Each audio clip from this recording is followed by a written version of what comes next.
Oh, hello, ladies and gentlemen. It's another podcast. It's delightful. It is the 18th episode. Right. Okay. We need to put some work into this. 18th. The 18th. The 18th. The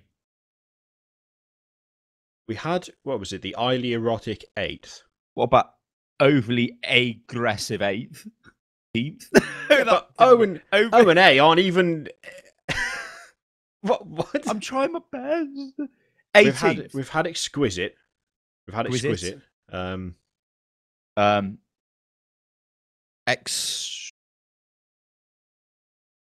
We've had Explicit as well, haven't we?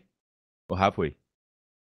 No, we haven't had Explicit. Okay. We haven't had Explicit. Okay. So what could we do with Explicit to beef it up a little bit? The Enchantingly Explicit 18th. Yes. Enchantingly Explicit 18th. I'm very highly unprofessionally eating these Mentos as well. I'm just going to eat one more, then I'm going to put them away, but I'm addicted to them. I'm going to actually write that down so I don't have to listen to the start of the podcast to remember what it was. What do you mean you don't listen to it back 5 times at least? There we go. Yeah, but now you've just sent me a message on Skype which just says Enchantingly Exquisite. Also misspelt. Yeah, but Enchantingly. Enchantingly. Enchantingly. Exquisite. Yeah, but this is weird. Now, if somebody was to hack into my Skype and then there's just a message of you like with Enchantingly Exquisite, that's not the worst. That's not the worst thing they'd find, and you know it. No, it's not. So this is another episode of the Lost Pubcast. Here every Saturday, without fail, except for the times that it's not. If you want to support the Pubcast, sorry, we've got to do the plug first, son. If you want to support the Pubcast and Hotfix, you can do so by clicking a linky up there and a linky down there. As always, if you support between now and the next Hotfix, you will get a shout out at the beginning of the next Hotfix. Go on. And guys, it's very important that you do consider supporting us on Patreon, because I tweeted an article out from the BBC, and this does highlight the situation that we're in, where increasingly adverts are worth less. But I don't think they're worth less on their own. It's because much less people are seeing them, because people are starting to ad block them. And I've noticed this on YouTube specifically. They're starting to push out more of the ads you can't skip, and they're really long, and it's frustrating. It's like, hang on, I want my content. I don't want a fucking advert. So more people use AdBlock, and obviously with Apple now allowing you to install AdBlock Pro and stuff like that onto iPhones and iPads and all of that, it's just going to mean more pain for people like us. So that is, it's probably going to become the primary way that we're supported. So if you do enjoy any of the shows we make, but especially at Hotfix or Pubcast, if you listen to this right now, then do go to patreon.com/Hotfix. Or if you just want to support Unit Lost as a whole, go to patreon.com/Unit Lost. That's my awesome plug. You know what? I wondered when I saw that article. Do you reckon Apple are doing it because they don't really have any sort of online advertising presence? But most of the advertising online presence is Google, ain't it? It's Google AdWords. And it's YouTube adverts. So are they blocking adverts in some way to try and reduce Google's income because they're a direct competitor in the mobile phone market and the tablet market, do you reckon? Maybe, but I think more of it is to do with Apple are obsessed with end user usability and making it easier for a user. And you can imagine them sitting down, looking at the YouTube app or something, and being frustrated because there's adverts all over it, and they want to get rid of the adverts because they want to, they want the user to have everybody to have the same experience on their device, which I'm not saying is a bad thing. I mean, I use a lot of Apple shit, but yeah, it's probably something like that more than let's try and take money off Google, because to be honest, Google are beyond the point of. I think they care. Well, yeah, I don't think that. It's just one of those things where I saw it and I thought, given that it's AdWords and YouTube is all Google, that seemed a bit. Just one last point I want to make as well. If you do use AdBlock Pro, I don't hate you for it. I would use it if I didn't understand the way YouTube currently works. I don't use it, but I'm got to be honest, I'm on the verge of installing it because I get really frustrated when I'm watching other YouTube videos and all kinds of shit, and I'm like, it's come kind on, of what is going interesting on? you say that, because I had a comment on someone that sent me something with the Steam Gift Gamble a while ago, and they sent me a message via Steam at the same time. I lied. I'm going to eat another Mento. And they asked why. They picked up on the fact that when you watch Hotfix, when I'm scrolling through articles, you don't see articles on the screen. Now, there's a very simple reason as to why you don't do that, and that's because when we come to record Hotfix, I have AdBlock installed for the recording of. It's turned off the rest of the time, but when we're actually showing the articles, if I'm trying to scroll through PC Gamer, they just start auto-playing, I hit one of those adverts that takes up the whole screen. Well, that's completely screwed us over, because if I'm in the middle of reading something, or if there's sound with it and I forget to mute Chrome in the sound mixer before we start, then well, it's just a pain. It breaks the flow. It makes it harder to do. It makes it harder to do hotfix. And of course, there are some sites where you go there, and the first thing that happens is you get a huge like entire page taken up by the advert, and it just makes it. And the reason they do that a lot easier to actually do the show, which is it's why horrible. It's like a horrible system because people, the people who run these websites, they see ad revenue declining, so they put more ads on the page, or they put ads in positions where they can't be blocked, or they start putting stuff behind like paywalls and things like that, which is obviously only works for certain, I guess, publications. But it's horrible. This is the biggest dilemma. Honestly, this is the biggest dilemma of the current internet age: is how the hell can people and websites that have built themselves up over the last 15 years or so on the advertising model survive in a world without advertising, because it is getting blocked. I mean, I have said loads of times before, and it is even worse now. If there was no ad block, me and Kiri would be minted. Yeah. We would be very comfortable and we'd be very happy doing what we're doing. Instead, we're not, and we're like, oh my God. And you can imagine people who've got massive YouTube channels who are making loads and loads of ads anyway, just because of the sheer volume. If they didn't, I mean, good God. You know what I mean? God. That's the thing where it's like, I feel kind of hypocritical when we do hotfix and we're showing pages without ads, because it's like, as a content creator, ad block is not helpful. Like, ad block is really bad for the channel. But at the same time, I'm using these websites to get the stories as a jumping off point for us to talk about stuff that's happened during the week. Now, without those websites, we would not have like easily referenced text that we could put up and say, this is the quote, you can see it on the screen, this is what we're going to talk about. So it kind of seems hypocritical to have adblock running for recording hotfix, but at the same time, we aren't really able to record hotfix without adblock running, because it makes making the show incredibly hard. So it's like, we're using the information they're giving. When I'm actually getting the topics together, I am bombarded with adverts from start to finish. Then when we come to do hotfix, adblock's turned on, each page is refreshed, and then we start. And it's like, it kind of looks like it's, oh, well, you know, you're not practicing what you preach. But I am. I don't have it active. I don't have it on unless we're doing the recording, at which point I have to have it on, because the websites, by the nature of the ads they show, make it impossible to do it without having them blocked. It's a really kind of annoying catch-22. It's like, I want to support them because we actively use them, and, you know, they assist basically in the making of one of our shows. At the same time, I can't actively support them whilst we're making the show, because it makes the show itself worse.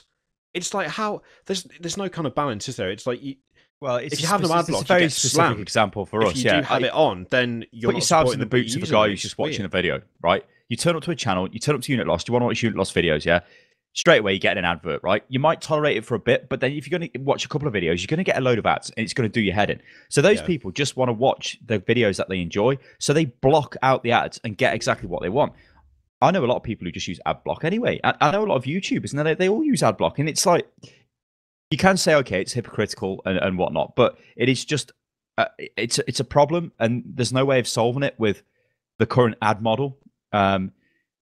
This is why things like Twitch are good for people like us, because you can have subscriber bases and they pay you to be a subscriber and they get certain benefits for it. YouTube doesn't have that, so it's very difficult. That's why we have to do things like Patreon. And that's why I said at the start of this video, if you do enjoy what we do, then do check out Patreon. But I am planning on doing a bit of an update to that, because I'm forced to do it because ad revenue has declined to such a point where it's not sustainable, you know. So, but anyway, that's for another thing. So, Mr. Kirioth, I don't want to talk about Destiny just yet. I want to talk about a game called Duskers. Duskers, even. This is a game I played. It's very interesting. I'm going to do my best to explain this. You're the last guy alive on a ship, and you've got a certain number of drones on your ship. Now, I haven't made a video on this or anything. I might do next week, but I've been messing around with it. You've got a certain number of drones, okay? And you have to find out what the hell has gone on, find out where everyone's dead, and also keep collecting fuel, collecting parts for your drones, upgrade your drones, you can change what they do, and all of this stuff. And the idea is, you dock your ship with other ships. It's like a roguelike game. It's randomly generated and such. You dock with other ships, and you deploy your drones onto the ship and find out what's happened. So you don't ever leave your ship, okay? But the way you control your drones is through like a 1980s sci-fi bloody command prompt.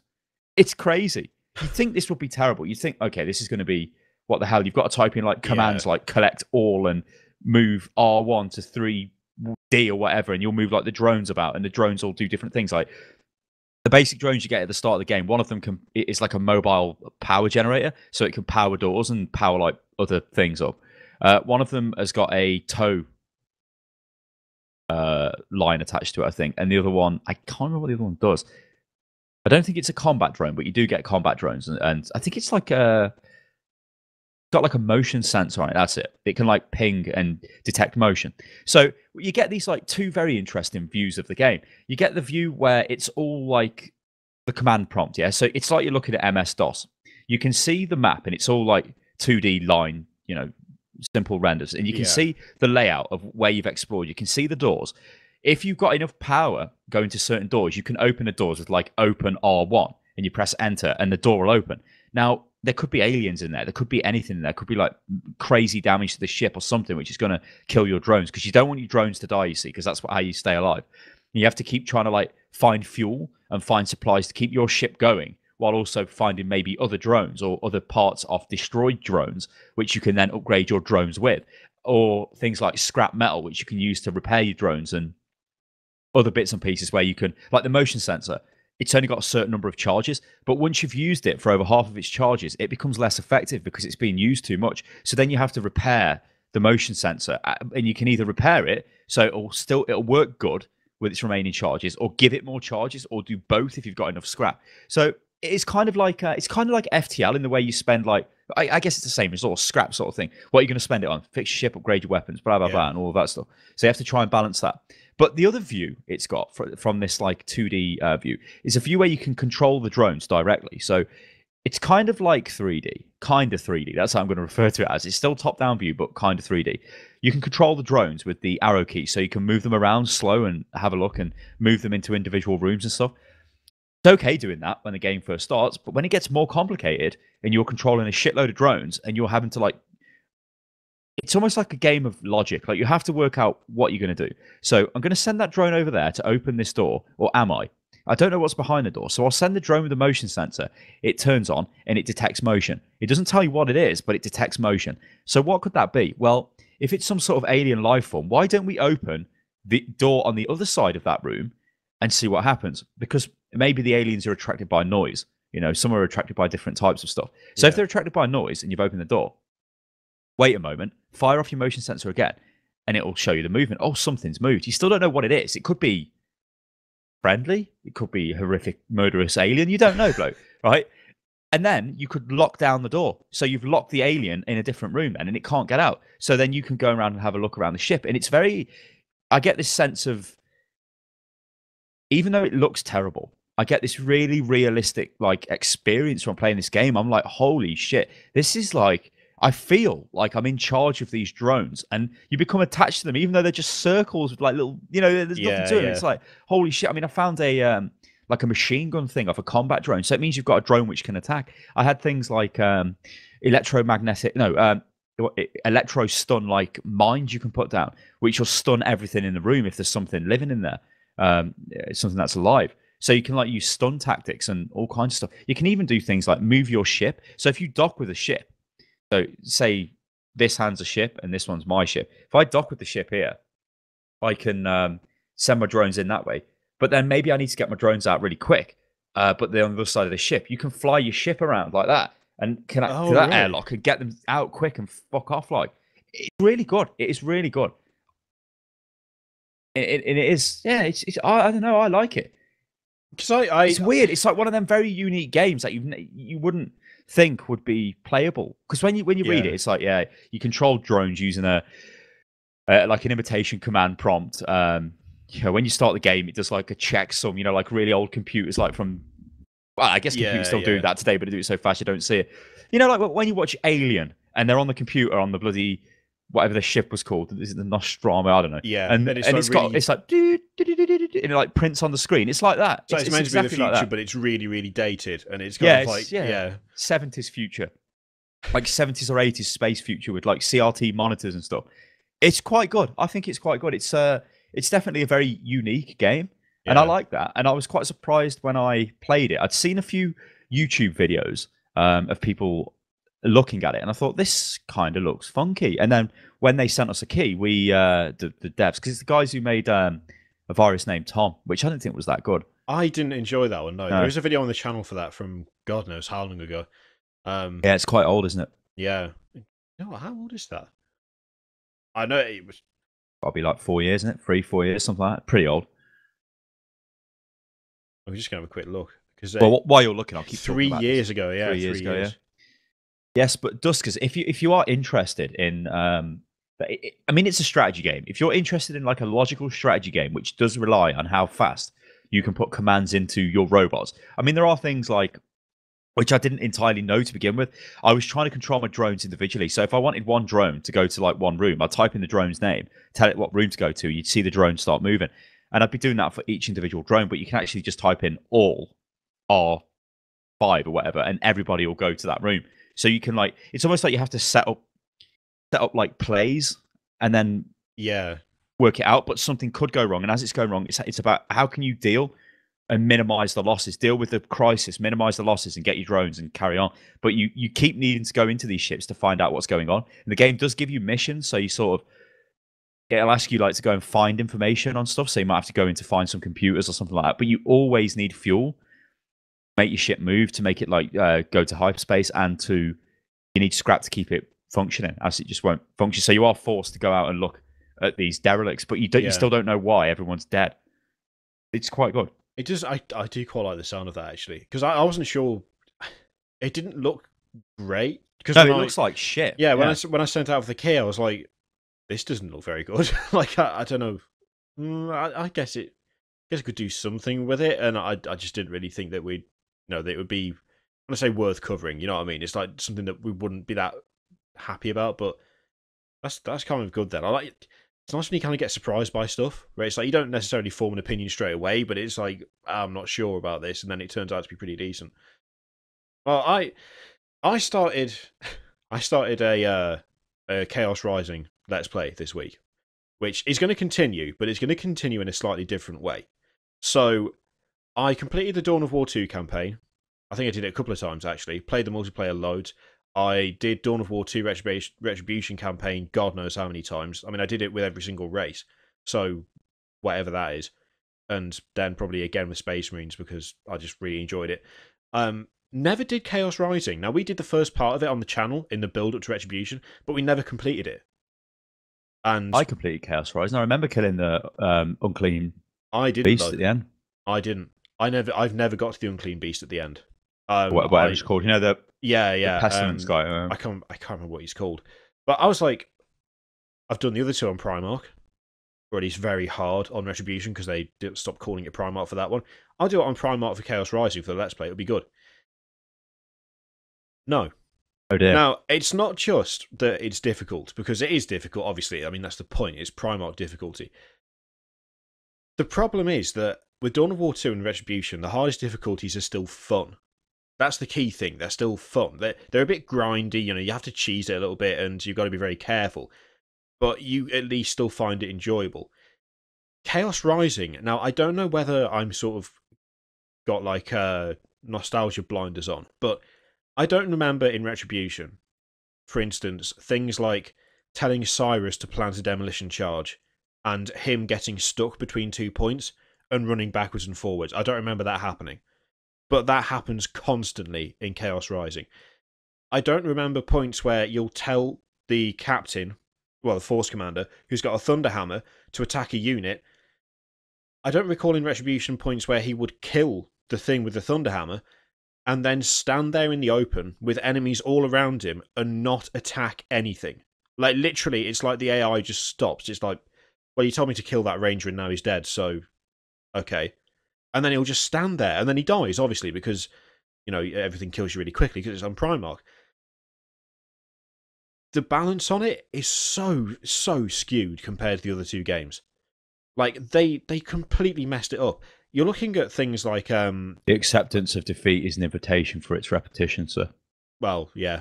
I'm already going to change the difficulty, so I've already done it. But it's like things like when you look at like the Seer Council, for instance.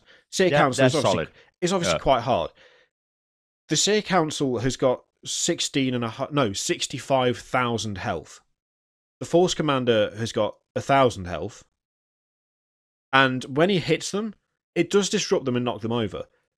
But they will kill everything in your army. Like, they'll kill Tarkus, and they'll kill the Librarian, they'll kill Thaddeus. They'll just murder them straight away, and leaving you just with the Force Commander, who, whilst you can disrupt them, can't actually hurt them. Or at least it takes so long to hurt them that by the time you've managed to, dodge round enough to get down a quarter of their health, he is on the verge of death.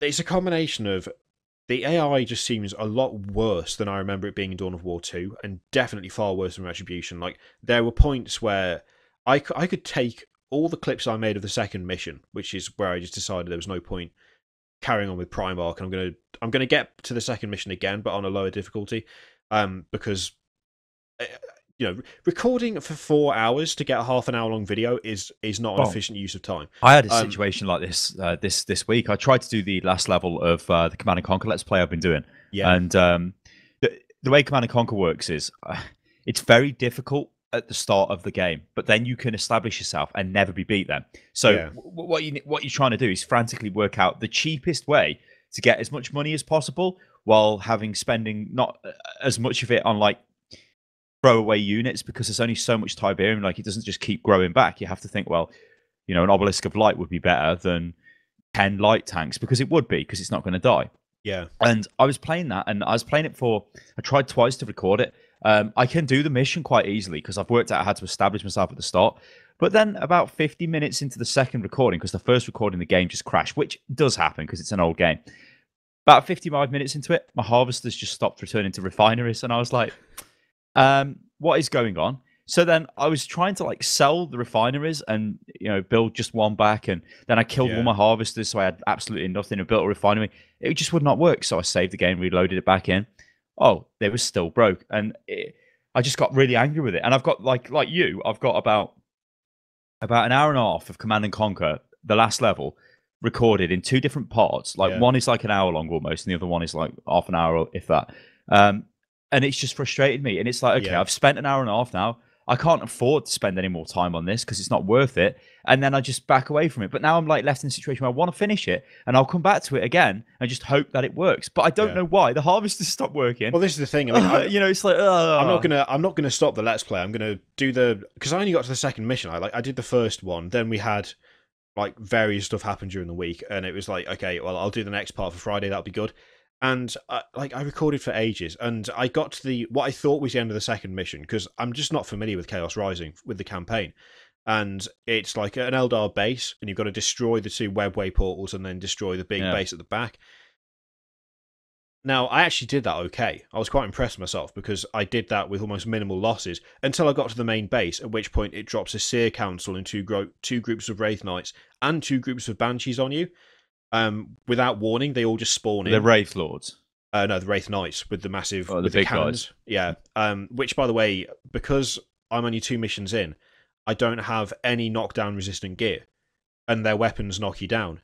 But it's an AoE knockdown, and all 3 of them, all 3 in the squad, have all got the weapon, and there's 2 squads, which means that if your guys are bunched up, then you've lost. You literally have just lost. There's nothing. Because they've got the D weapons, haven't they? And they just fire them into. If you try and retreat as well, by the way, it was firing through rocks to hit me, so I couldn't even retreat and build back the squad because they were getting knocked down whilst running away through terrain, which was dodgy as fuck. I managed to do that, did all that. That was fine. It took I want to say 15 minutes to get the last bit of the base down, because at one point I only had Tarkus left, and I was kiting a Seer Council around a locator beacon to get squad members back when they died, to kill the Seer Council, to then go and res everyone to then do the thing. I did that, and then at the very end it's like, oh, Davian Thule, who is right back at the beginning, who, by the way, if I'd had him through the rest of the level, I would have done it, because he's far superior to the Librarian at the start of the game. He's getting attacked. You need to get back to him as soon as possible. I remember and that. His health is going down. Is that the snow level? Yeah. And his health is going down. His health was halfway down before I was a quarter of the way back to the level, and I hadn't even fought anything. Nothing had spawned. as soon as it says go back to him, I got my guys and I was like, go back to him right now. And before I'd even got a quarter of the way back, half his health was gone. Yeah. I managed to finally get all the units back to him by ignoring every enemy on the way. How they all got back without dying, I don't know. That was nothing short of miraculous. I get there, he's still got a tenth of his health left, which isn't a lot, but I've got my squads there. I can now take stuff out. I killed the anti-tank stuff straight away, and then the game just said, "No, you've lost." He still had health left. Like, the health didn't go down to 0. I was keeping a very close fucking eye on the health because I was like, okay, finally I've done it. This has been a right ball ache, but never mind. I was even saying, it looks like we've managed to save him. The health bar stayed exactly where it was, and then it just closed up and he went, emergency extraction. And I was like, so the Guardian squad, which was the only thing in range of him, somehow murdered him without throwing anything but just shooting at his front armor, which is strongest, with their non-anti-tank weapons, did they? What the fuck is this? And then I just closed the game. Yeah. And I was like, what are you supposed to do? And I'm going to go back to it, and I'm going to lower the difficulty. I'm going to test out Captain and the one below. I think it's Sergeant or whatever. And if Captain is still like unbalanced, where it's not fun, then I'll just go for normal difficulty because I want to play the campaign through. I want to do it as a let's play because I want to go all the way through it. Most people who do let's play and walkthrough channels always play the game on normal, and there's a reason for that because they don't want to get stuck. Because when you commit yourself to record a let's play video or something like that, it's a vast commitment, especially when it like a game like Dawn of War. You're probably looking at like 10 hours at least of gameplay there, right? You're going to play it on a harder difficulty. You're probably doubling the time there, so it isn't like this little thing where you just think, oh yeah, I'm just going to play it for the fun of it. It is a major investment of time, really. Yeah. And the thing is, the problem is that it was. When I say disappointing, I don't mean that I'm disappointed for not being able to do it because I could do it. I could easily just go back to the level and keep trying until I've done it on Primarch difficulty, and I could just do that for the entire campaign. I don't have a problem with doing that. If I wasn't recording it, that's what I'd do because I'd be like, yes, I've completed it on campaign. Yeah. But for recording it, it's like I said before, 2.5, 3 hours per level for a half an hour video. It's just a stupid use of time. It's like instead of doing that, if I want to say like put out 2 to 3 parts a week, we're talking like 2 days worth of recording time for two half-an-hour videos. Yeah. It's just totally pointless. It's like, why would you even do it? So the answer to that is I'm not going to do it. I'm going to go back and I'm going to lower the difficulty and go through like that. But I will say that, in a way, I am disappointed because Dawn of War 2 was playable on Primarch. And it wasn't like it was difficult, but it wasn't kind of, this is bullshit difficult. Retribution was difficult on the hardest difficulty, which should have been called Primarch, but wasn't. But at no point was I sat there going, well, this is just bullshit. By the second level of Chaos Rising, I just felt like the game was going, we don't actually want you to play on this. Why are you even bothering? And I was like, it's just not like that. That doesn't give you the incentive to play more, does it? It's just like, this is just frustrating. Yeah. It's not fun. It's not tactical. It's just like, oh, you've managed to do this. Now get back to the start of the level, but you've got 10 seconds to do something that took you 20 minutes to do earlier on. So off you go. And it was just a bit disappointing in the way that it handles the difficulty for Chaos Rising for me. I'm sure I did have a look around because I was like, am I just like not good at this game anymore? Because I used to be pretty good at Dawn of War 2. And is that what it is? Am I just not very good anymore? And the number of people I found who were like, so I brought my Force Commander in from Dawn of War 2 because you can import your campaign and keep your commander. What is going on with the Primarch difficulty in this game? It's just stupid. It's crap. It's completely stacked against you. There are people who are like, they've min-maxed the hell out of stuff for Dawn of War 2 because, that's just how some people like to play it. And they've got to Chaos Rising and found themselves getting demolished in the third mission because it's so ridiculously over the top. And it's just like that. I don't really like that kind of game design. It's kind of like, I know people like the challenging side of Dark Souls, but you can still win in Dark Souls, and it's not so massively stacked against you. There are things you can do to mitigate it. If you're given a time limit to get back to something, but then you lose the game even if you get back anyway, that's not Dark Souls style, that's just arsehole style. It's like, yeah. Well, I guess the other thing the last 2 games really, I suppose, are the games that we both played together. So we'll start with Until Dawn. Now, this is... There is more as well, because we did do the recording for Face Off Friday. So I've actually got quite a few games we played together this week. Yeah, but I was... Yeah. Well, actually, I suppose Bloodbowl 2. I mean,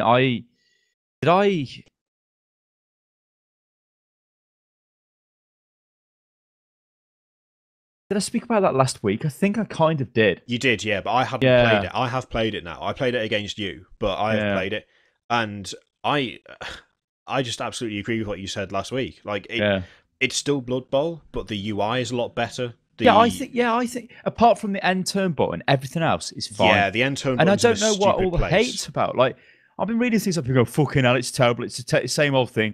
The new game comes out, it cuts back on features. It's like, well, it's only cut back on races because it's horrendously expensive to just make races.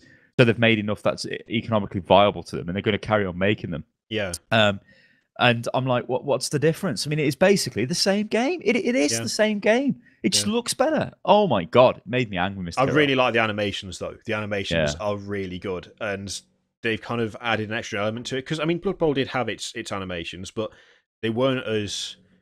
They didn't have as much of an impact, did they? They weren't quite as meaty. They weren't quite as beefy. Like, the game that we played, which... Is that coming out Friday, that one?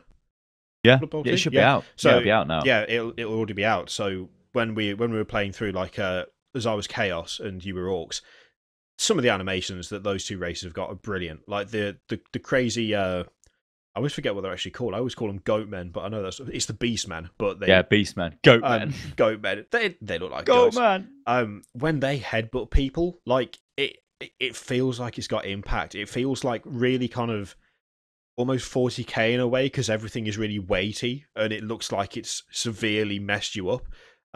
Which on several occasions it did severely mess you up because I got lucky with some rolls. But yeah, I don't understand why people think that it's somehow worse than the first. The UI's better.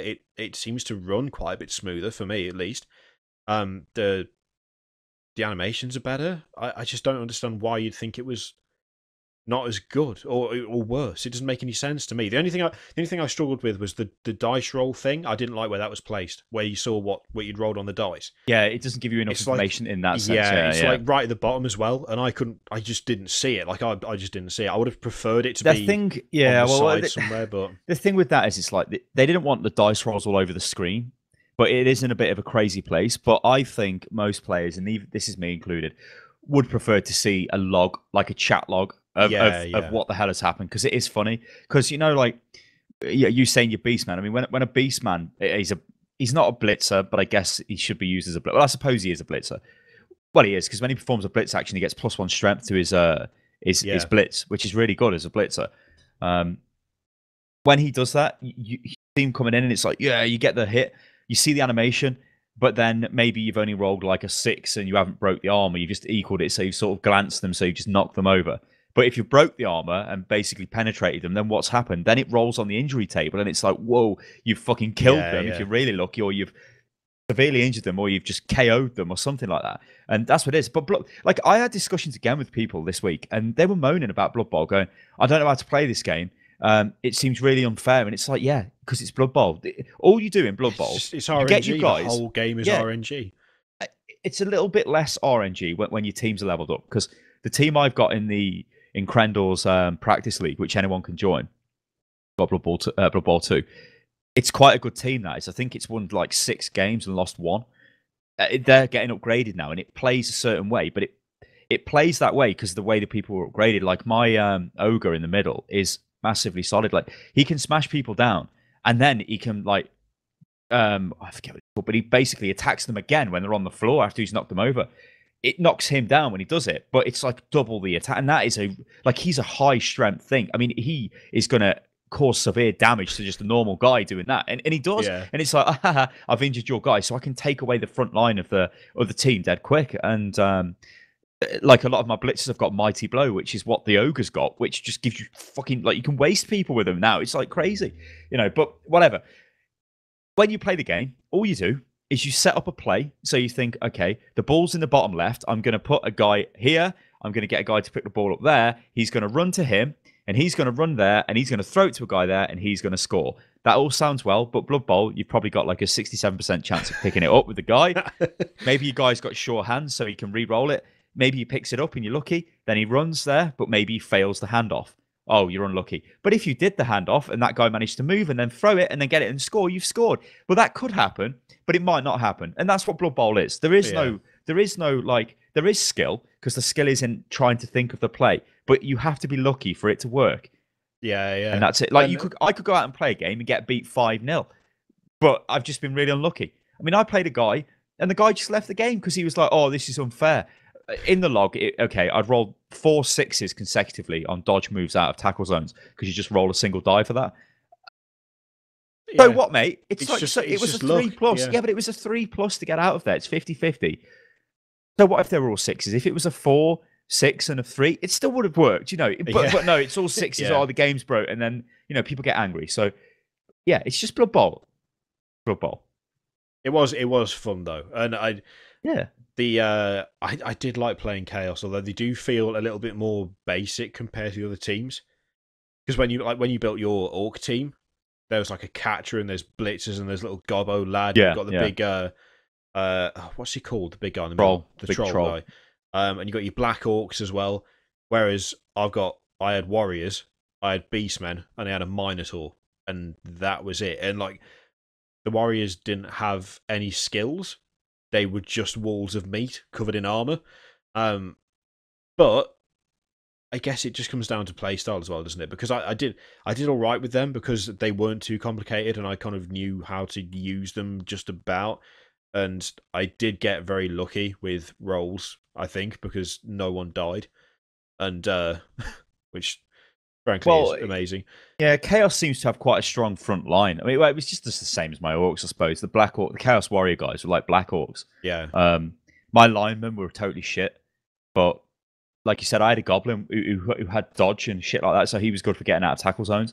Yeah. It's just luck. Honestly, all the game is luck.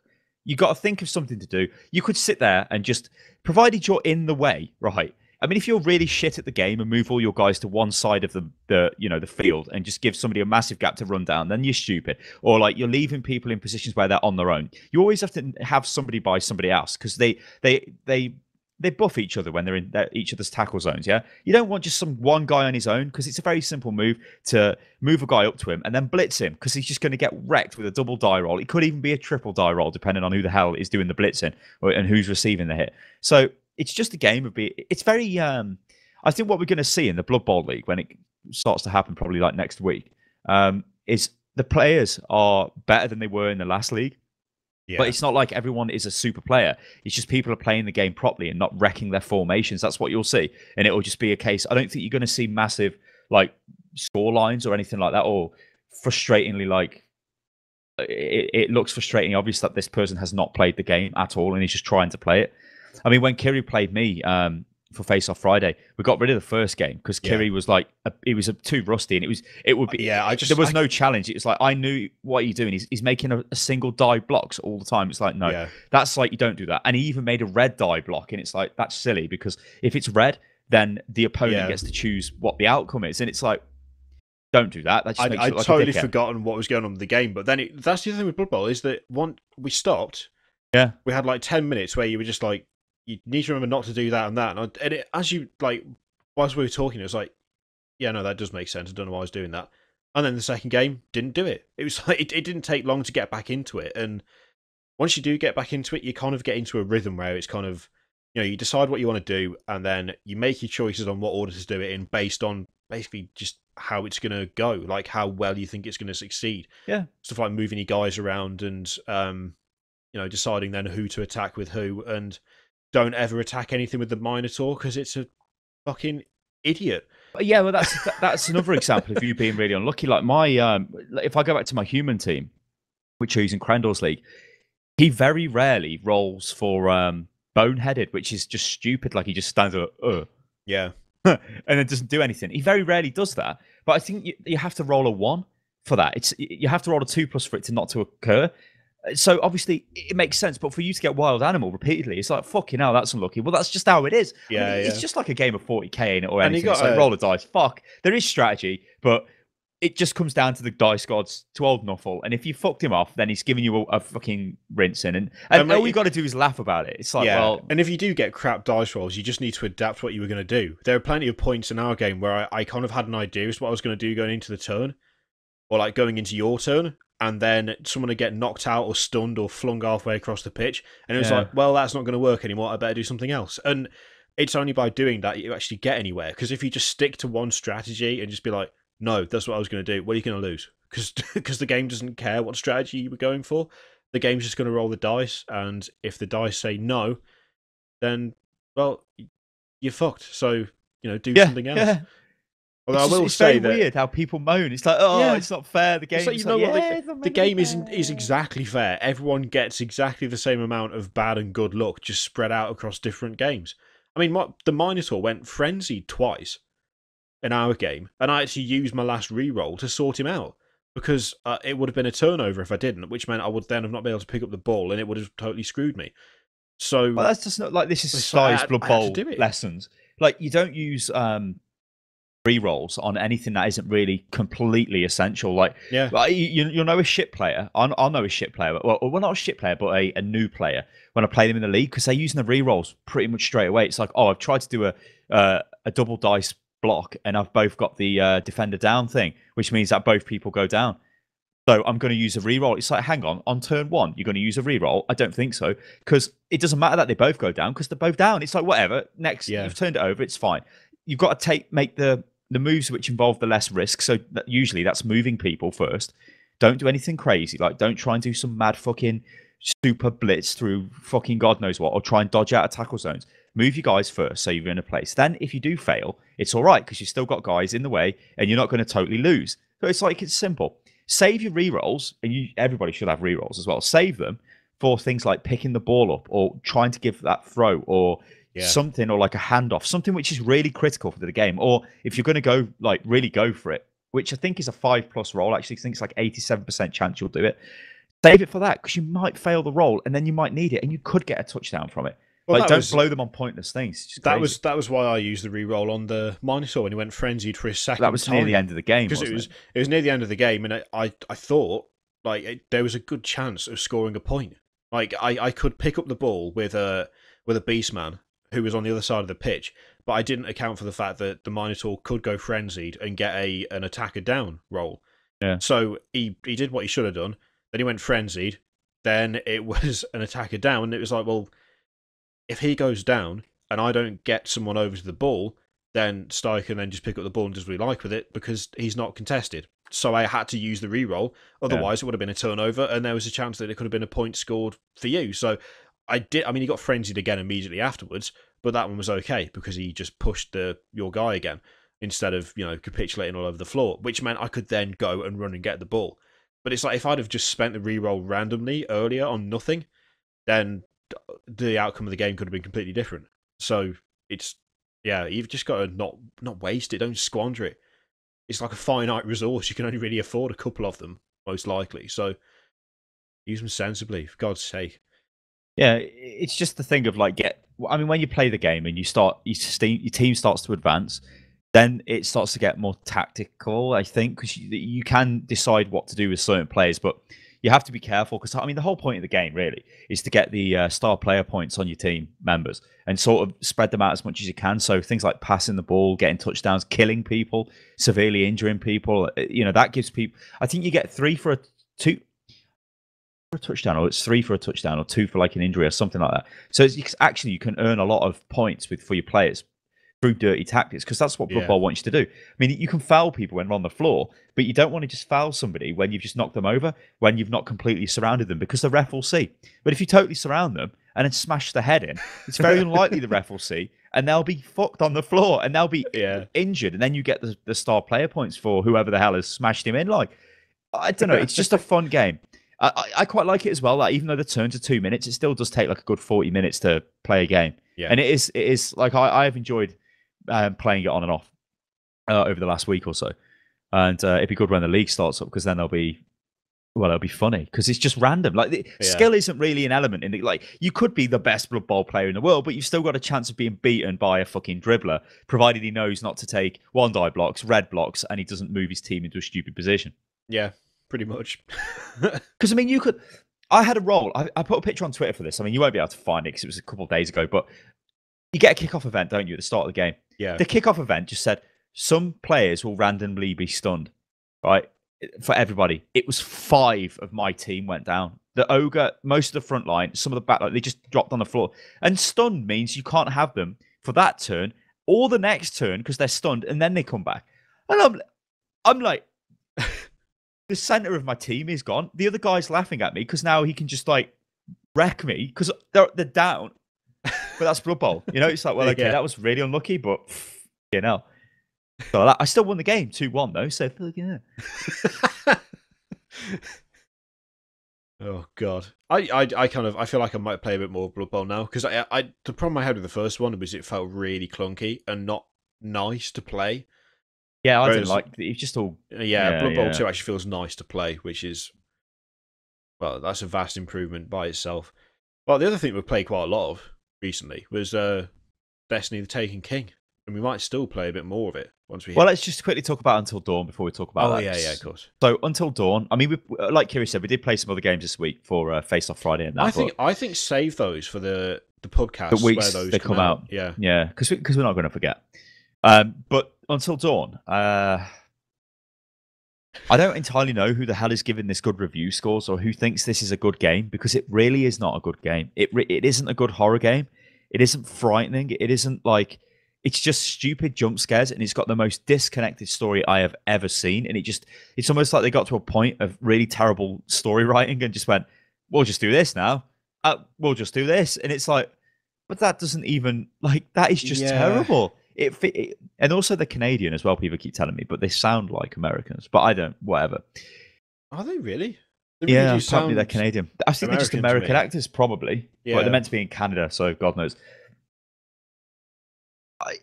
It's funny because we're taking the piss out of the game when we play it, and it is funny. See, this is the thing. I know that there are going to be people sitting there going, oh, well, you're only saying it's no good because you've been taking the piss since like the start of it. But the thing is that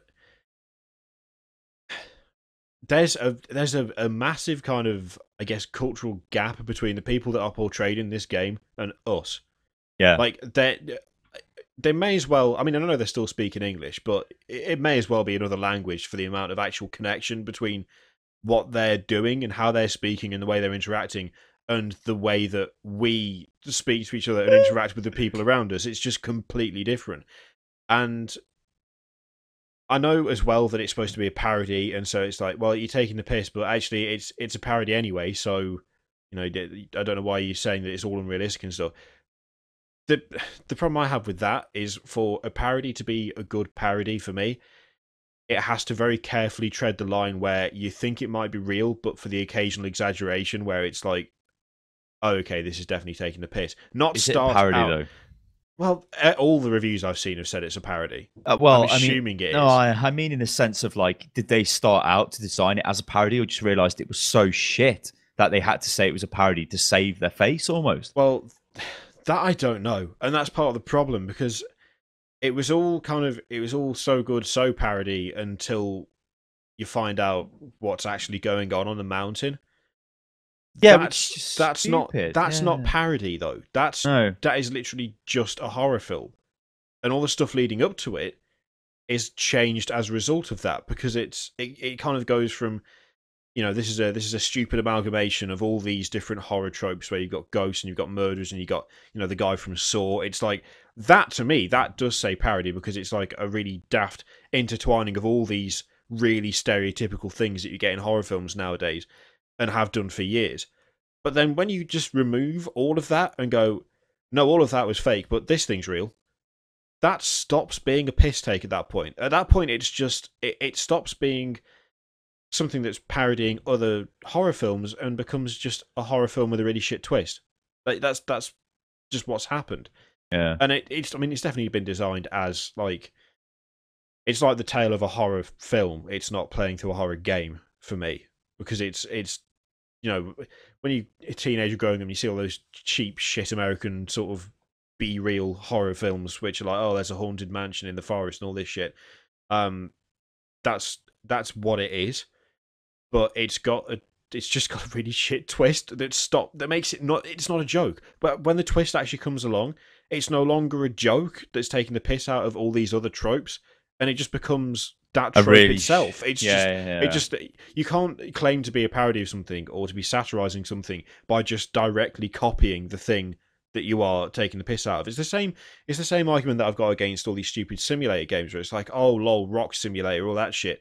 The joke is that this is a shit game that's called a simulator, but in making it a shit game, it's no longer a joke. It just is one of those shit simulator games. It's not taking the piss out of them. It just is one. And that's what's happened to Until Dawn for me, because it was like, it started out as, oh god, so we've got a ghost, we've got a murderer, we've got a second murderer who's also the guy from Saw.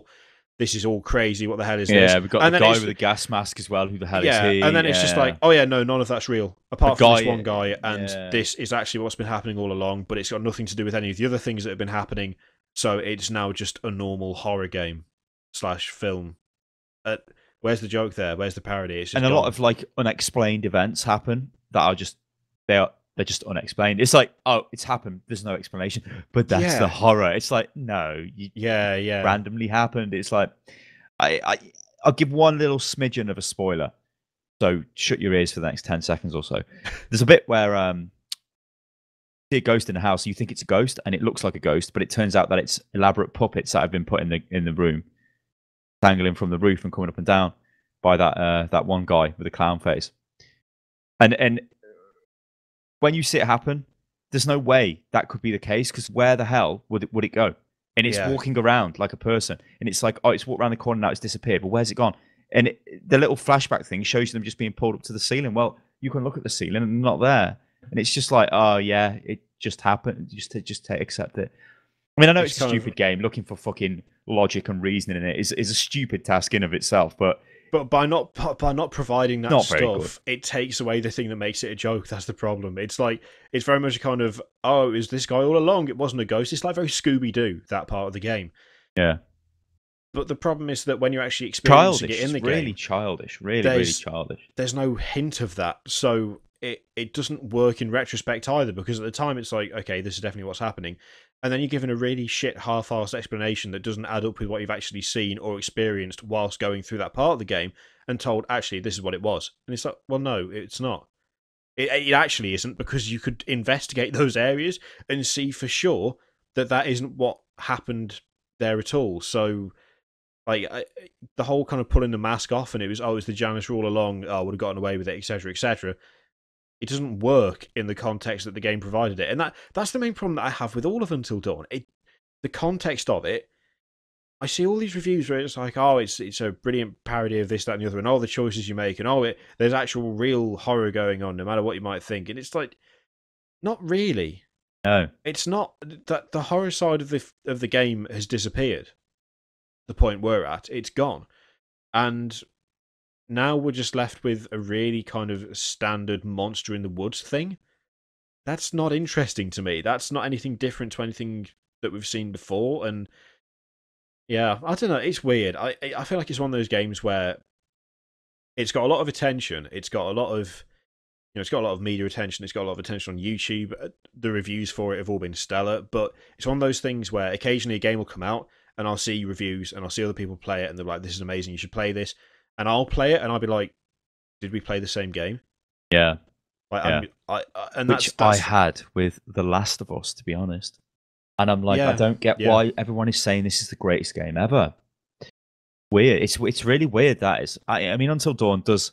It has got a very strong American or Canadian, whatever, teenager sort of horror appeal to it. And I fully believe that if somebody, an 18, 19, 17-year-old or whatever, sat down and played that and they were American, they would be much more invested in it than we are, because we're like, late 20s British people. We don't buy into any of that anyway. So to shove it down our face, the only way to make us play it is to make it so stupid and just a parody of itself, which it was to a point.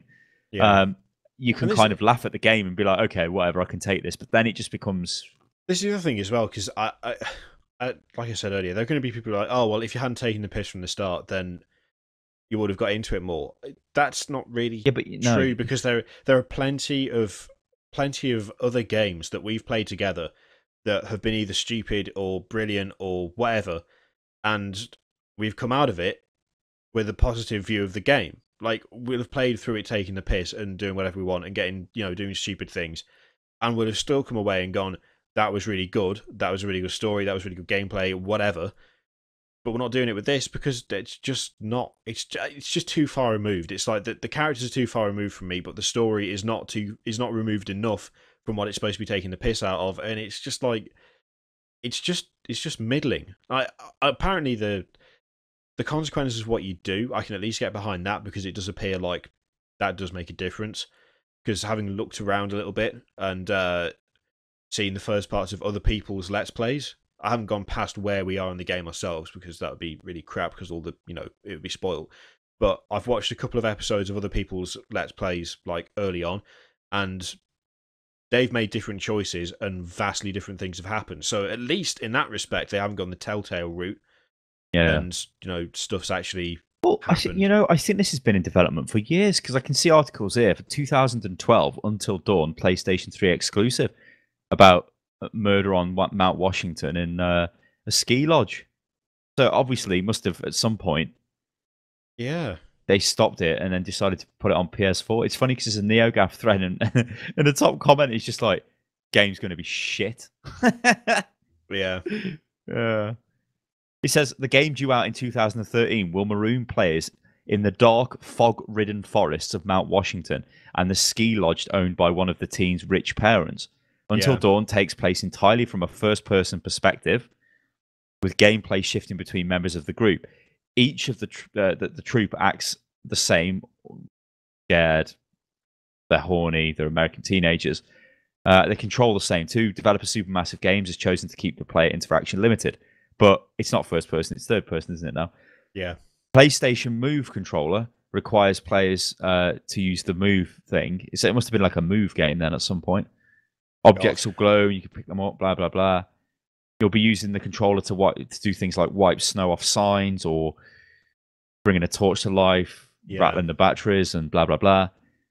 And it's not on rails, it says. So, I mean, it must have just radically changed. Well, it has. Yeah.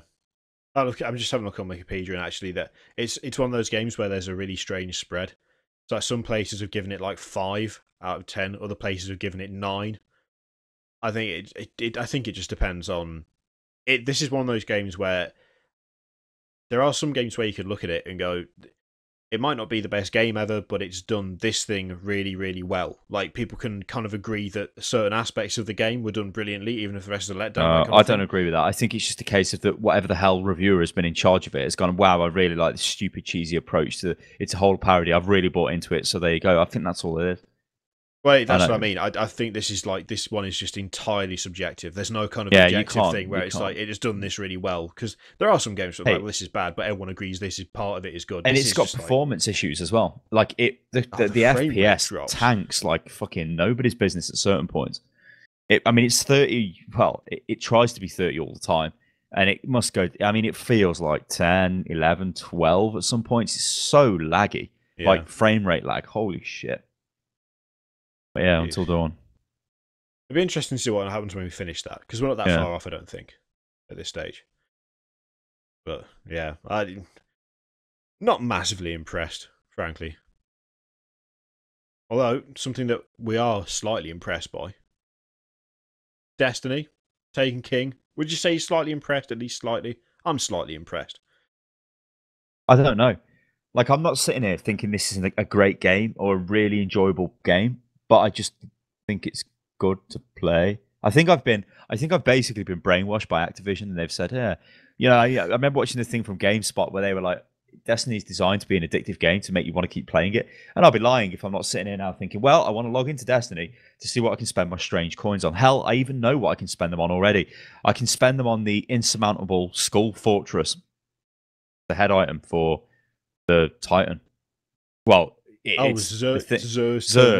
Yeah, so she's got the head items and legacy weapons as well. So, like, I already know. So I've already, at some point today, Googled that to find out what's going on. And I'm like, okay, I'm going to log in because I know I've got quite a lot of strange coins that I could, I think, buy at least the helmet and some other shit. So I'm like, well, I want to do that. But yeah, okay, so am I impressed with the game? Original Destiny had no storyline. You didn't know what you were doing. All you knew is that you're running around the same areas repeatedly, killing the same things, hoping for a different drop. To get gear to go into the Vault of Glass, which I never did. Vault of Glass didn't launch with the game. It took a couple of months to do. You had strike missions you could do, but they were very limited, to be honest. Once you'd done them, I'd done them quite a lot. I know I played it more than Kiri. I did let's say I did them maybe 6 times each. Holy shit, I don't want to do them again. I probably did them more because I was addicted to it at the time. So with the Taken King, they at least have the decency to give us a storyline, even though it is a generic sci-fi big alien man in his ship's turned up to come and kill us. We must go and kill him. But at least they bothered to give us a story in the same kind of vein as like Halo would give you a story that Bungie would give you when they made Halo. You know, it's like, why didn't they just do that to begin with Destiny? I don't know. Because I came out of it thinking, well, you know, Dinklebot's been changed. We've got the characters like, what's his name? The Warlock man, Clyde, was it, or something? Side, some at 8 or some there's shit. Cade 6. Cade 6, that guy. He was just a warlock who stood next to the Vanguard guy who I had to go and see every now and again for class quests. He wasn't like, he was nobody, but now he's like this comedy idiot guy. He's played by that Nathan Fallon guy, and whatever. Is it Fallon? Nathan Fillion. Fillion, that's it. Because Serenity bloke. Cade is he's the hunter Vanguard, whatever he's called. Whatever. I thought he was the other dude. No. Oh, whatever. No, the warlock is the woman, the really boring one who spoke to us like 4 times during the story mission, and each time was just to go, oh, we don't like it. Yeah, well, him then, he at least he was a character. You know, it's like, oh, right, okay. The Dinklebot now is the whatever the fuck bot. Nolan North. Bot. Bring back Dinklebot. His voice was just generic. It was just generic sci-fi fucking voice. It wasn't like, you know, all of it was forgettable, to be honest. But at least they gave it us, and there was something to do. So me and you sat down for like 3.5 hours. We played through those consecutive story missions. I know there's missions after that, but we done what needed to be done for the game to set it up for the raid, and that was it. We could end our story experience now and just go away and do strikes. It was way more enjoyable than Destiny. Was it a good game? It was mediocre. What makes it a good game is the fact it's a very good console shooter. It's very good the way it works. It's very good with the loot, obviously, because that's what keeps people playing. So when me and you were playing through it, we're still... I mean, it did the thing, didn't it? I said it was like Outland, isn't it, with World of Warcraft, where as soon as we logged in, we're getting given gear to go out on to do the story missions with. I mean, we were given exotics, top-tier exotics from Destiny that probably would have taken months and months of gameplay to get. I mean, I had that hand cannon, the Hawk Moon or something. You had the Red Death, I think you had, or something. Yeah. These are like insane weapons. So, like, holy shit, we're coming into the new game with really good weapons. Okay, weapons that not that good once you start getting up to the end game, but they're still like really good. And it's like, wow, new stuff. Everyone likes new stuff. I thought the maps looked great. I like the introduction of that jump-in bullshit going on where you had to pull out the ghost and it would detect where the platform is and you had to jump onto it, but it would disappear. I like that as well. It was a nice little touch.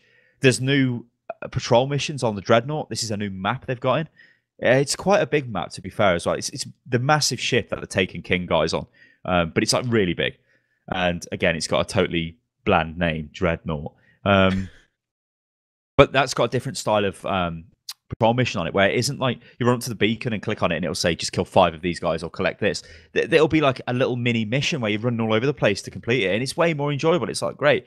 And the strikes that I've done, well, I didn't like the one in the fucking pitch black cave. That whatever really that was shit. called. That was Sunless Cell. That was annoying. That was really annoying. Just not fun. It wasn't fun. It wasn't. The thing is, you weren't even at risk of dying. Yeah. Like you weren't at risk of dying, but at the same time, you also weren't at risk of seeing anything interesting because it was just pitch fucking black all the time.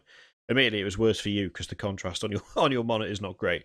But like on my TV, it was still like it was dark, but it was a kind of yellowy dark. But it was still too dark to see what was going on, and it was still just like, okay, so at some point the boss is going to appear really close, so I shoot him and then back away a bit. And then you do that for like quarter of an hour without being able to see. It's like, oh, God's sake. Just boring. Like, that kind of thing is boring. It's supposed to give suspense, but Destiny isn't a horror game. It's never been a horror game. It's never been a game where you're kind of like, oh shit, what if I die? Because you fucking die all the time in Destiny. Because, you know, every enemy is a massive bullet sponge, and you can take 4 hits. You're always dying in Destiny. So when it comes to sticking you in just a hole in the ground with no light, and going, oh, be careful, you might die. It's like, and? Who cares? Like, if I die, someone will pick me up, or they've just got to survive 30 seconds. And if I die in this place, where it's just a vast open space, and whenever someone hits the boss, he lights up, how the hell am I supposed to die here? And funnily enough, no one died. Yeah, I don't like that. It suffers with that quite a lot, Destiny does. It seems to have very, like, polar opposite design. at times you can go on you can do a mission or go to a map or go to an area or fight a boss and be like, wow, that was really good, and then 10 minutes later fight something which is just the worst thing you've ever seen. It's like, why have you done that? Why have you done like the guy Anuk Allah, whatever his bloody name is, he's got some like Arabic sounding name. He's the guy in the cell, and to get to him in the cell was fairly all right. It wasn't mind blowing, but you get to him in the cell and it's like, great. Jump down into the pitch black, like you say. He's pitch black. He runs around with his sword. He one shots you when he gets in it. Well, he's got an axe. When he hits you with it, he one shots you and you're dead.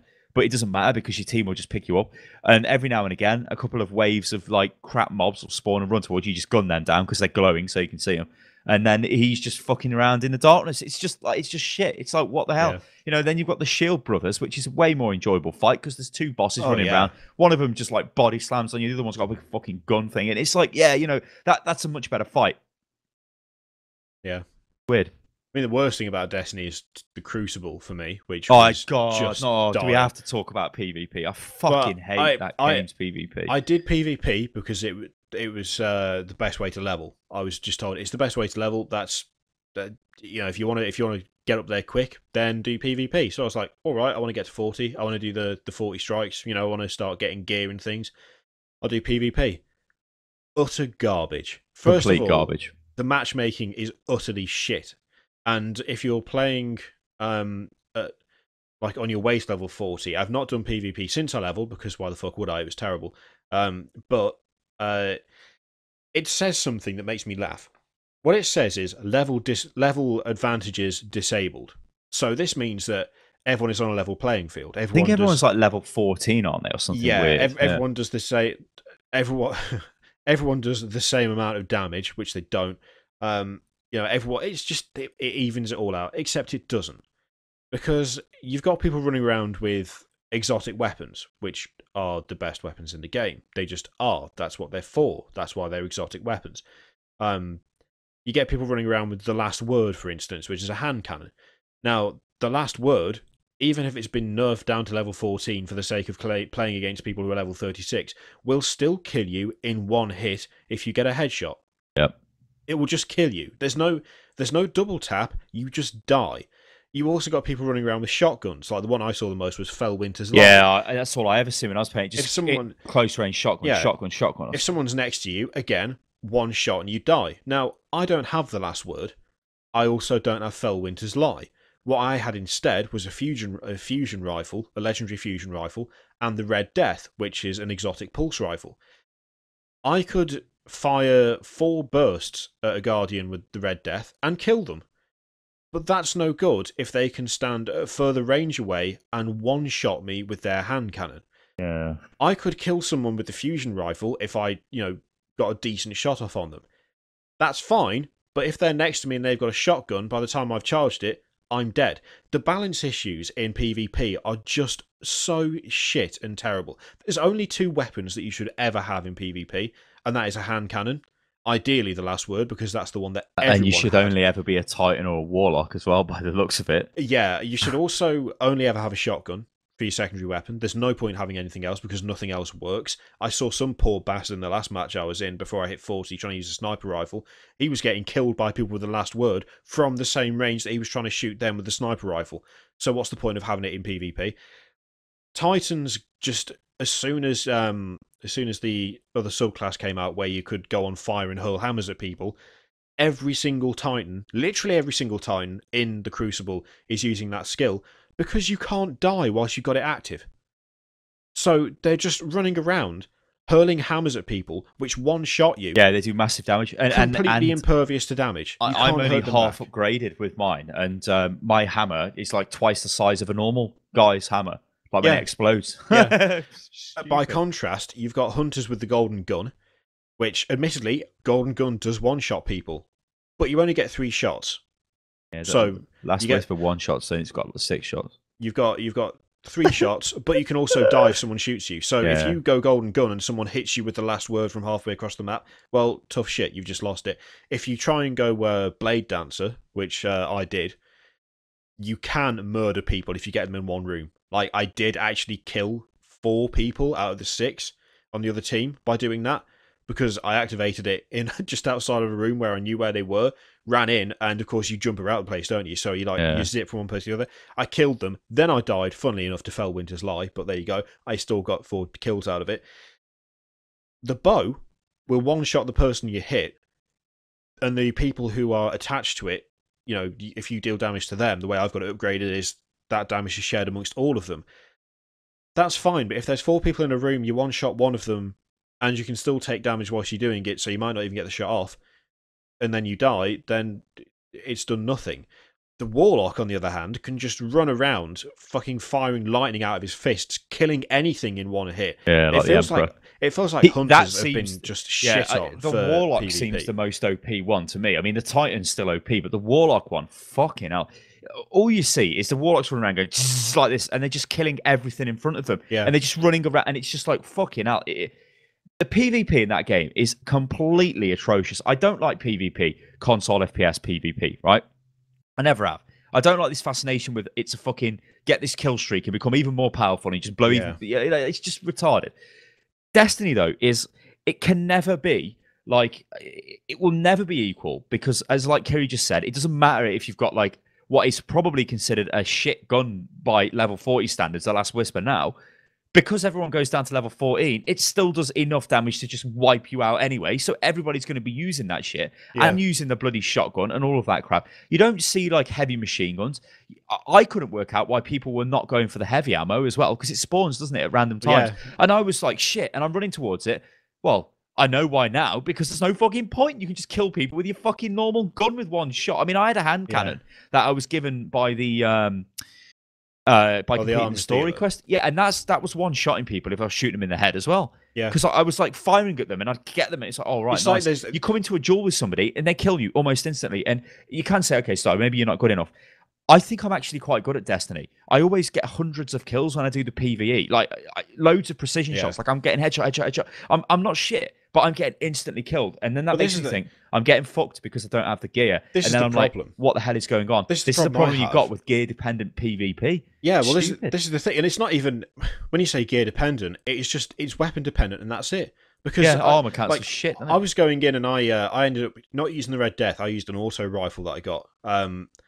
Because I thought, well, if I can't go for quality, I might as well go for quantity. Generally speaking, my first shot on anyone is a headshot. I've gotten quite good at kind of abusing the aiming system, where you can pretty much get a headshot straight away if you're quick with it. But it makes no difference because I don't have a hand cannon. So I shoot them in the head, and it takes half the shield off, and then they shoot me back, but they got the last word, so I die. And it's like, well, okay. I just can't do PvP unless I've got this weapon and that weapon. Great. And that's the other shotgun, the Plan A, I think it's called. That's the other one I kept getting killed by.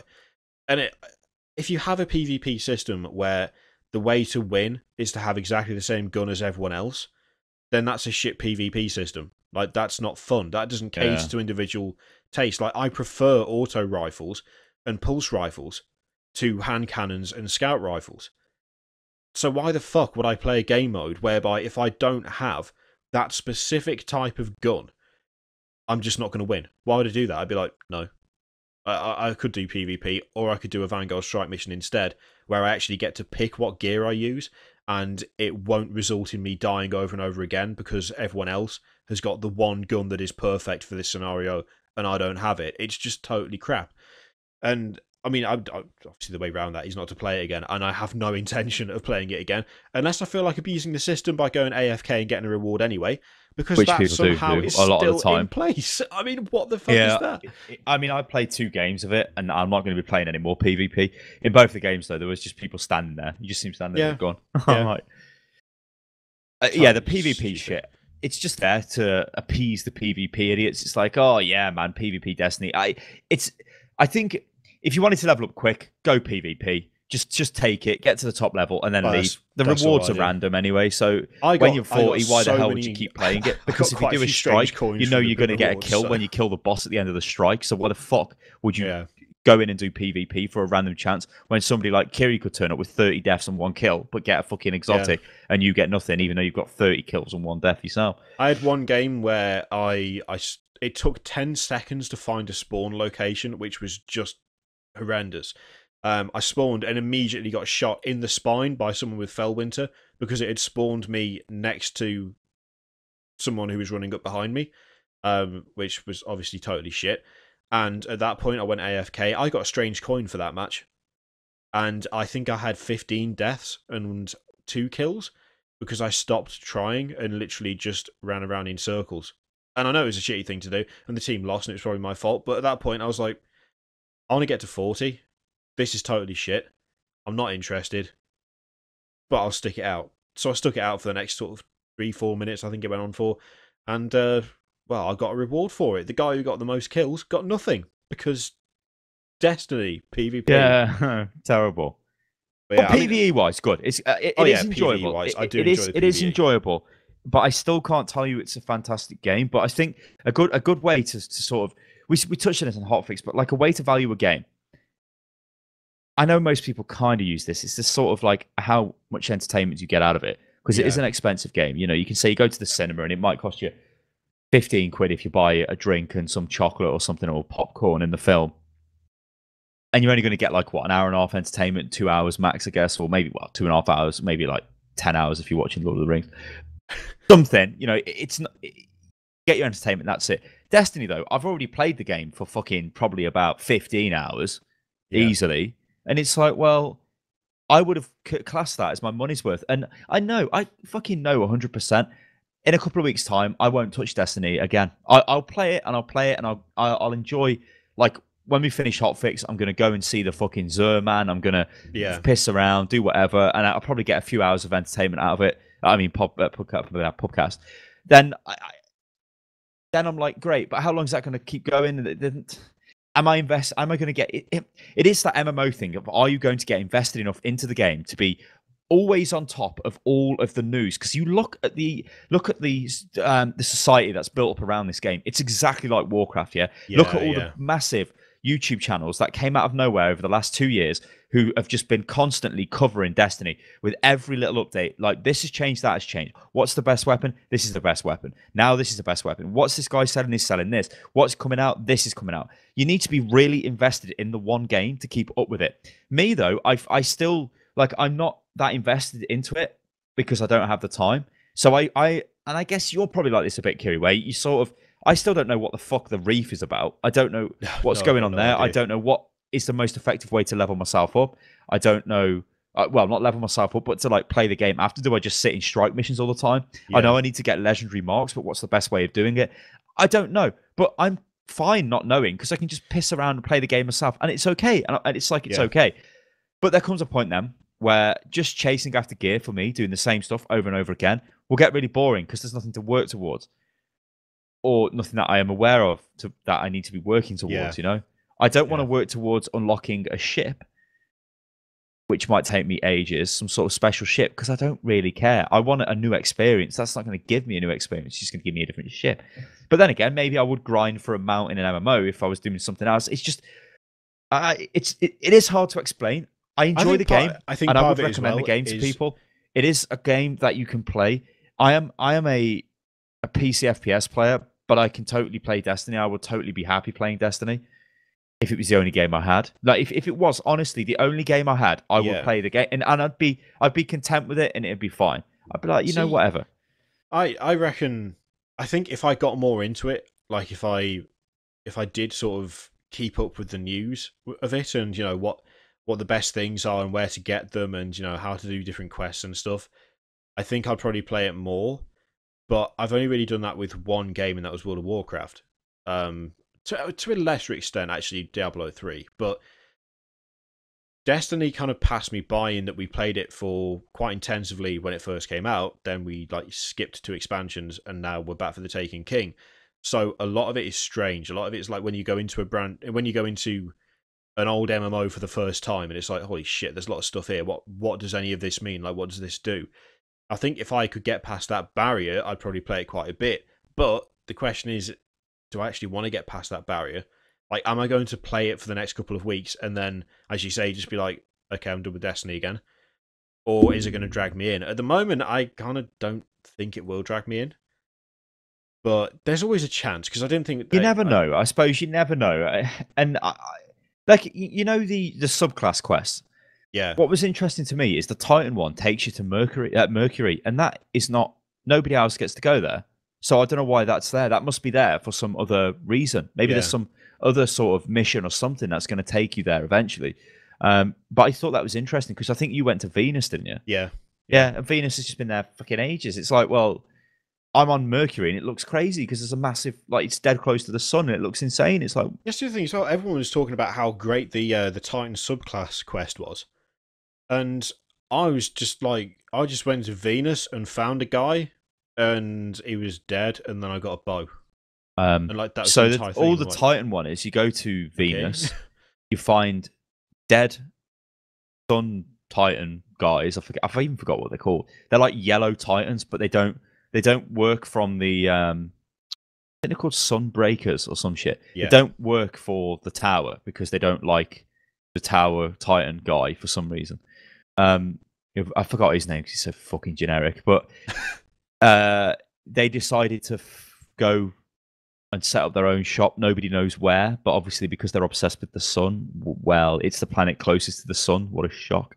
You find them, you go there, and a Titan says to you, oh my god, you must be worthy because you found our hideout. Here you go. Gives you the hammer, and then just says, kill all these mobs with the hammer. And that's it. It takes about half an hour. It's just like, that ain't good. That ain't like some mind-blowing quest. It's just like, well, all right then. Cheers. I'm sure it was that people were talking. Maybe they're off the fucking head if they are. Maybe it is by Destiny standards, I don't know. But like Destiny is enjoyable to just run around with your mates, shooting a load of mobs, seeing if you get any loot, and then that's fine. A couple of good changes, like when you kill a boss at the end of a strike, he blows up and you guaranteed loot. And it's like, right, you could... I mean, I've seen videos of him exploding. There's like 3 legendary engrams on the floor. It's like, what the fuck? That's what you want. That's why you play Destiny. Apparently that happens more. Like, it's as you get to level 40 now. and your light level goes up. So I want to do a strike. I want to do strikes later because I want to see if that's true. Because my look in most MMOs or loot-based games is generally terrible. I don't tend to get any drops ever.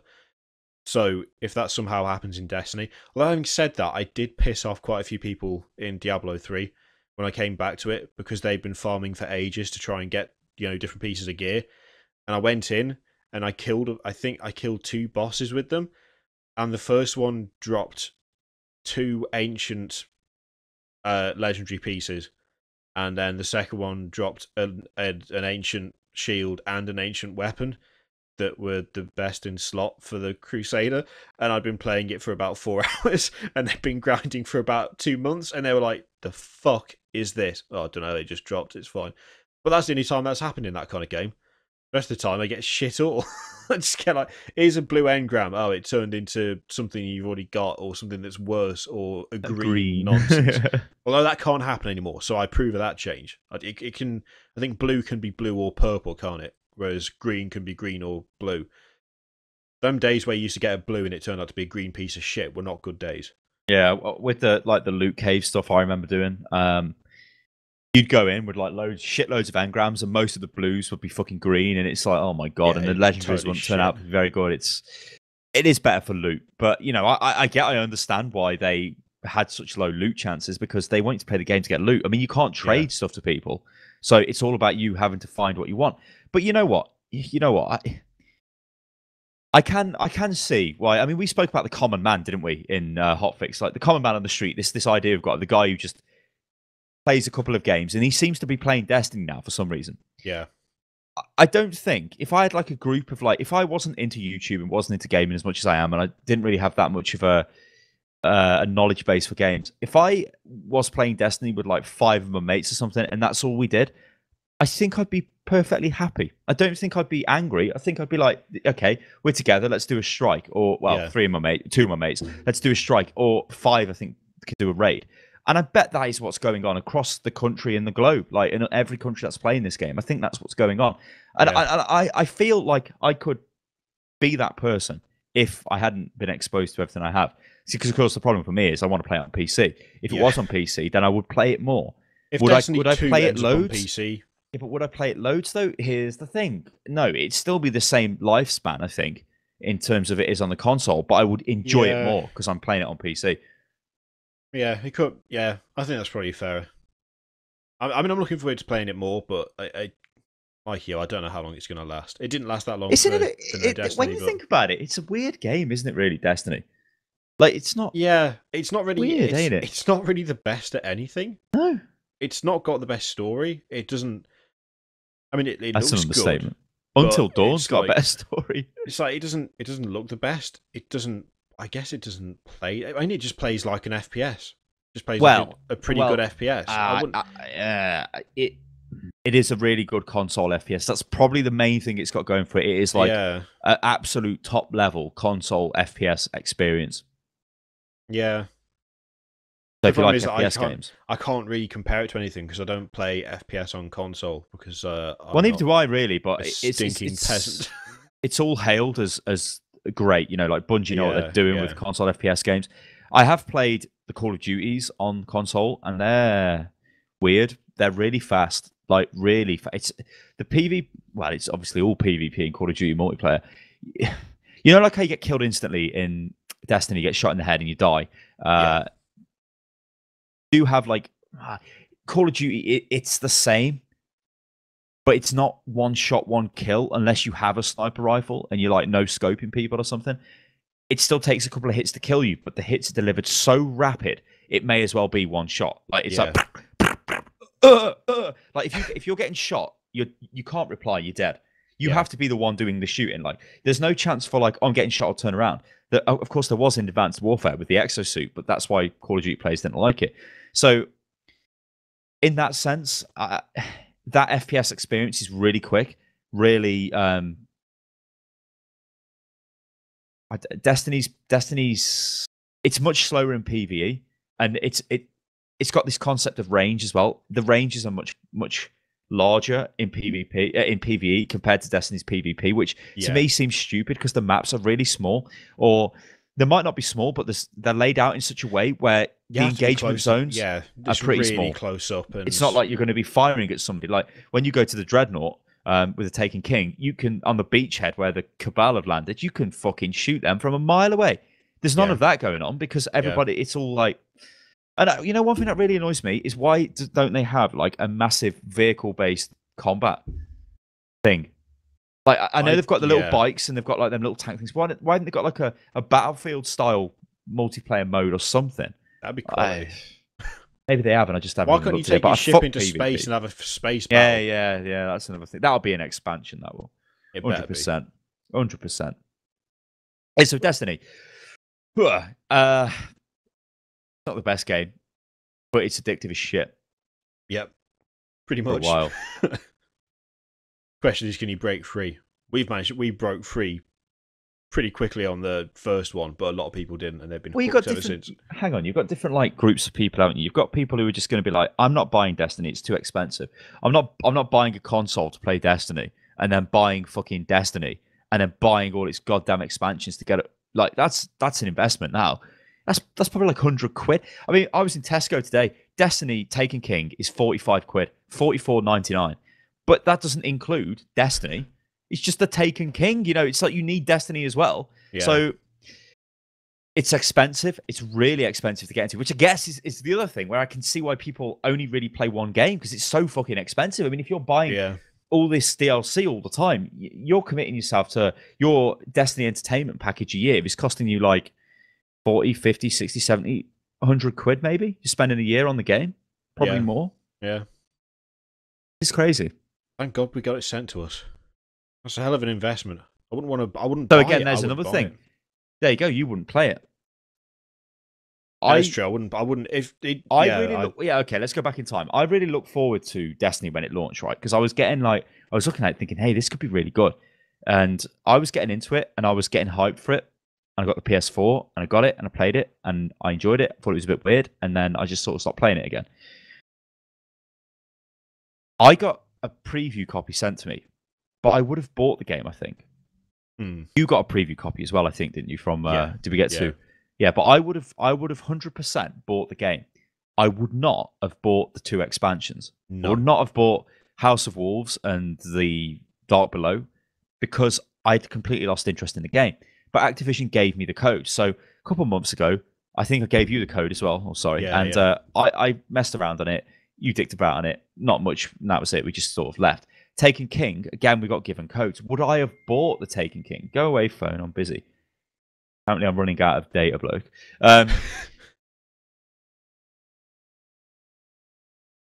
I'm going to say yes because it was an expansion. I would have, or would I? Because if I needed the DLC to buy it, then no, I wouldn't have. See, if we'd have been sent the DLC, but we weren't going to get sent Taken King, I would have bought Taken King. Because the changes that they made to Taken King, like the changes to leveling, changes to light, all the stuff about changes to weapons and stuff, I really liked that, so I would have bought it. But I wouldn't have bought the House Below. I know the House Below, the Dark Below, and House of Wolves. I wouldn't have bought that because the original Destiny didn't grab me enough. No. So no. if I'd bought the original Destiny, I wouldn't have the Taken King because I wouldn't have the 2 expansions required to get it. Yeah. So yeah, and I bet that's a thing playing itself out across a lot of Destiny players. But there is a lot of positive press coming out from it, and I suppose rightfully so. Positive in the way it is better than it was before. Yeah. But it still isn't the best game ever, and it is what it is. It's Destiny. It's the only game you can play on a console that is a co-op FPS game. You can play with your friends and you can collect loot together and go on missions. You cannot do that in any other game. Yeah, you can play Borderlands or some shit, but it's not the same because you're not in this online world with loads of other people. You don't have the chance to show off. You don't have the chance to do all that other stuff, and it doesn't have the massive community behind it as well. Yeah. But it is an interesting thought. So I think I would not have bought the Taken King because I would not have owned the 2 expansions prior, even though I would have bought Destiny originally. But you wouldn't have bought Destiny originally, but would have bought the Taken King if you had. Well, I guess with the same kind of situation, minus the buying at launch sort of thing. It's really weird. It's a weird game. I think it would have been a case of if you'd have bought it and you'd been like, "This is really good," I then would have bought it, but I wouldn't have gone out and sought it out unless I heard something from someone I know saying it was great. Yeah. Because it was like, for me, it was like, this looks pretty good, but it's like an FPS. I'm not a big FPS guy anyway, and it's on PS4 as well, and I don't play FPS games on consoles. Like, I barely play them on PC, so, why would I do it on console? But if you'd have turned up and gone, this is actually really good, you should give it a try, I would have gone for it. But actually getting it from them has meant that I would have bought Taken King. But as you say, if I hadn't got the expansions, then I wouldn't have done that. So, yeah. It's weird. It's addictive. You said it. It's not the best, but it's addictive.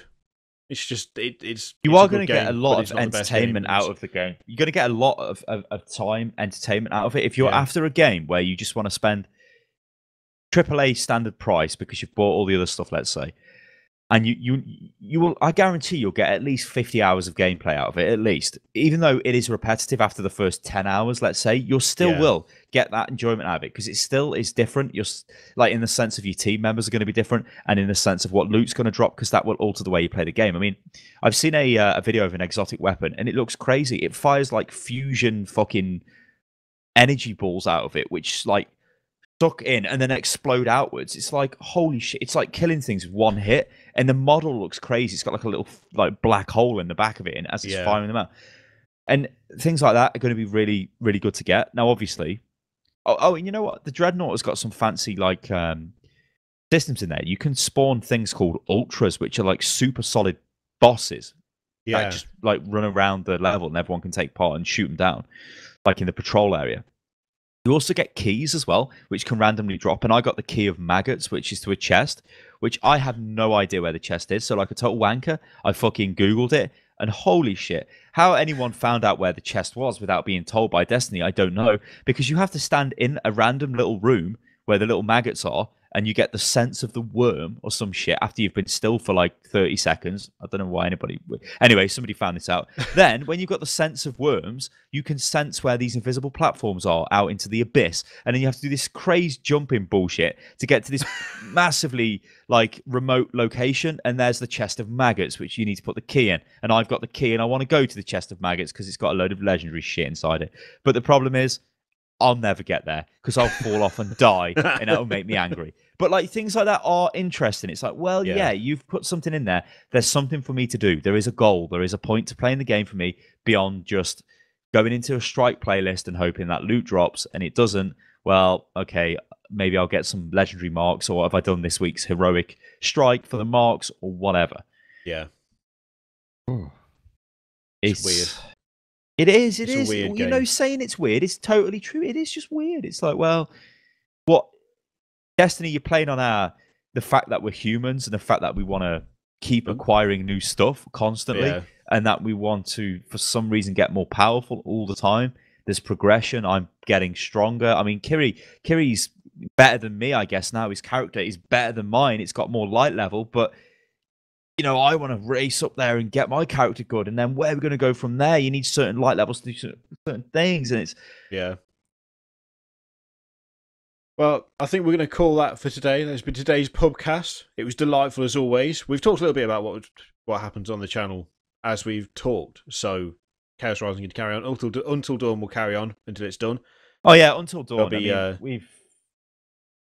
There's a load of Until Dawn, so don't worry about that. At least the next week.